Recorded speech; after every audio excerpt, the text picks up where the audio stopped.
জয় হিন্দ বন্ধুরা, আশা করি তোমরা সকলেই ভালো আছো।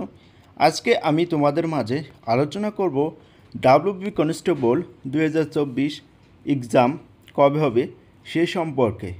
তার সাথে আলোচনা করব যে সকল ভাইরা বা বোনেরা এবার নতুন পরীক্ষা দেবে ডাব্লিউবি এক্সাম, সেই সম্পর্কে আমি বলবো। তাই ভিডিওটা তোমরা প্রথম থেকে শেষ পর্যন্ত দেখো। প্রথমেই বলা যাক যে তোমাদের যে নিউ ক্যান্ডিডেট তোমরা কি করবে। নিউ ক্যান্ডিডেট যারা আছো তারা কিন্তু অনেকেই পরীক্ষার হলে যে ঘাবড়ে যায়। তোমরা একদমই ঘাবড়াবে না। তোমরা যে জিনিসটা করবে সেটা হলো, তোমরা কোয়েশ্চেন পেপার পাবার সঙ্গে সঙ্গে তোমরা যে কোয়েশ্চেনগুলো প্রথমে পারবে সেগুলো করে নেবে। যদি দেখো একটা রিজনিং আমি করছিলাম এখন আর পারছি না, এটাই নিয়ে বসি 5 মিনিট এটা নিয়ে ঘাঁটি, হয় কি হবে না, ওটা করবে না। তুমি যখন দেখছো তুমি পারছই না, ওটা স্কিপ করে দাও। স্কিপ করে দিয়ে তোমরা পরের অপশনে চলে যাও। এভাবে তোমাদের 40 মিনিটের মধ্যে তোমাদের যে লাস্ট যে কোয়েশ্চেন আছে সেই কোয়েশ্চেনের কাছে তোমাকে পৌঁছাতে হবে। এভাবে তুমি যদি করতে পারো তাহলে অবশ্যই তুমি একটি ভালো স্কোর আনতে পারবে।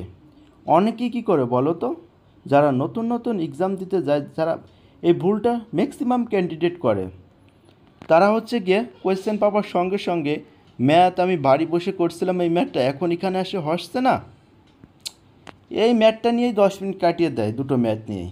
সেক্ষেত্রে টাইম তোমাদের 60টা মিনিট থাকে, ওটা চোখের নিমেষে চলে যায় এক্সাম হলে। ওখানেই সময়টা খেয়ে ফেলায়, পরে দেখে কোয়েশ্চেন 60টা দেখার পর আর পারছে না, টাইম এই দিক দিয়ে নেই। এক্ষেত্রে পরে যে সহজ জিকে রিজনিং ম্যাথগুলো থাকে ওইগুলো আর একটু করতে পারছে না। এটা তোমরা কখনোই করবে না। আমি তোমাদের যেটা বললি সেটাই করবে তোমরা। যে সকল নিউ ক্যান্ডিডেট তোমরা যা পারবে তাই করবে, কিন্তু কোয়েশ্চেন তোমরা লাস্ট পর্যন্ত দেখবে। এটাই হচ্ছে গিয়ে সবচেয়ে বড় কথা। তুমি যদি লাস্ট পর্যন্ত দেখো তুমি অবশ্যই একটা ভালো স্কোর আনতে পারবে, কারণ লাস্টেই ভালো সহজতা থাকতে পারে তোমার সেটে, তুমি কিভাবে জানবে সেটা। এটাই হলো কোয়েশ্চেন। আরেকটা কোয়েশ্চেন, বুকলেট নাম্বারটা তোমরা ভালো করে লিখবে এবং কোয়েশ্চেন পেপার যে রুল নম্বর সেটাও ভালো করে লিখবে। অনেকেই আমি পরীক্ষার হলে গিয়ে দেখেছি অনেকে ভুল করে দেয়, ওটা ভুল করলে তোমাদের কিন্তু ওই এক্সামটাই নষ্ট হয়ে গেল। ওটা কোনো মতেই ভুল করতে দেওয়া যাবে না। তুমি বাড়ি হোমওয়ার্কশিটে বারবার প্র্যাকটিস করে অভিজ্ঞতা করে নাও, এবং তুমি যে রুল নম্বরটা পাবে ওই রুল নম্বরটা বারবার তুমি ওই হোমওয়ার্কশিটে ভালো করে লিখো এবং সেভাবে পূরণ করো। এভাবেই তোমাকে করতে হবে, দেখবে পরীক্ষার হলে যে ওটা ভুল হবে না। এবার আসা যাক এক্সাম কবে হতে পারে। দেখো, এই মুহূর্তে তোমাদের লোকসভা ইলেকশন হচ্ছে এবং এই লোকসভা রেজাল্ট কবে পাবলিশ হবে সেটা হচ্ছে জুন মাসে পাবলিশ হওয়ার পর তোমাদের কিছুটা সময় নেবে, 1 মাসের মতো, এবং 1 থেকে 1.5 মাসের মতো সময়টা নেওয়ার পর তোমাদের এক্সাম কন্ডাক্ট হবে। সে কী মাস? জুলাইয়ের লাস্ট বা আগস্টের ফার্স্ট।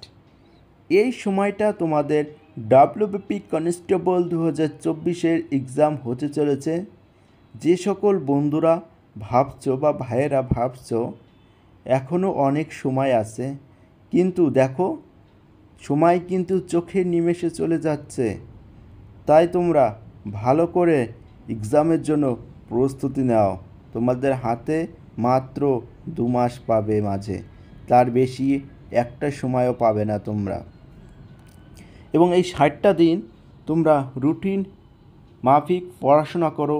তোমরা জানো যে একটা এক্সাম হতে চলেছে, কাট অফের তফাৎটা একটু বেশি যাবে বা কাট অফ একটু হাই যাবে, কারণ একটা এক্সাম তোমার।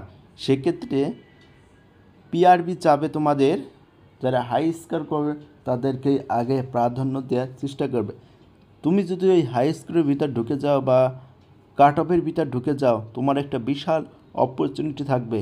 কারণ অনেক ছেলে আছে মাঠে যে ফেল করবে, ভালো ভালো স্টুডেন্ট তোমার ইঞ্জিনিয়ারিং পিএইচডির ছেলেরা তোমার এই ফর্ম ফিল আপটা করেছে, তারাও একটি চাকরির খোঁজ আশা করছে।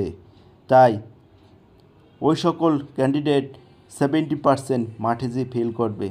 আর তুমি যদি ওই কাট অফ ক্লিয়ার করো, তোমার যদি এখন নতুন বয়স হয়ে থাকে বা কেবল উঠছে তোমার বয়সটা, তাহলে তুমি তোমার সেই শরীর এনার্জি আর যে 33 বছর একজন সেই লোকটা দৌড়লে তুমি অবশ্যই তোমার এনার্জিটা বেশি পাবে, তুমি মাঠটা কমপ্লিট করতে পারবে। তাই আমি তোমাদের বলছি, যারা নতুন নতুন এক্সাম দিচ্ছ, যাদের হাইট একটু ভালো, তারা অবশ্যই ভালো করে পড়াশোনার প্রতি লেগে থাকো। কারণ এই সুযোগটা তোমাদের কিন্তু আর বারে বারে আসবে না, জীবনে একবারই পাবে এই সুযোগ। কারণ বেঙ্গল কনস্টেবল আর কবে ভ্যাকান্সি বেরোবে সেটা তুমিও জানো না, আমিও জানি না। তাই তোমাকে এটাই কাজে লাগাতে হবে। আজকের ভিডিও